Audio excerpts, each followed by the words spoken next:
In অ্যাটের ব্যবহার preposition he lives dash Mirpur dash Dhaka.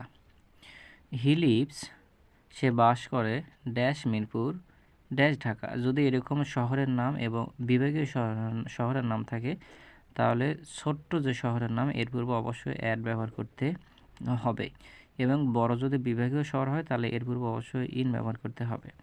সেমভাবে he was born dash a small village dash Rajshahi.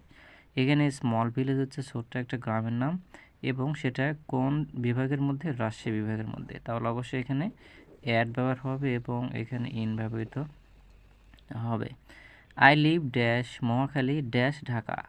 যদি বিভাগীয় শহরের সাথে অন্য কোনো শহর এলাকার নাম থাকে তাহলে অবশ্যই এর পূর্বে অ্যাড ব্যবহার করতে হবে এবং বড় বিভাগের পূর্বে অবশ্যই ইন ব্যবহার করতে হবে। তাহলে এখানে এর মধ্যে কোনটা সঠিক?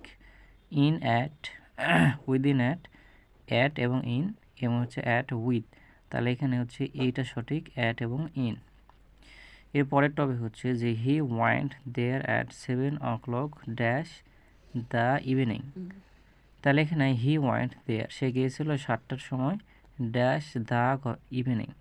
সে কখন সময় গিয়েছিল? কোনো সময়ের পূর্বে বা কোনো বড় একটা জায়গাতে যাওয়া বোঝালে সময়ের পূর্বে বা সময়ের ভিতরে, তাহলে অবশ্যই ইন ব্যবহার করতে হবে।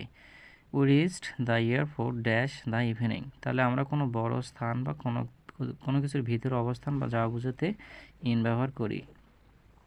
এরপরে I will be free dash the afternoon.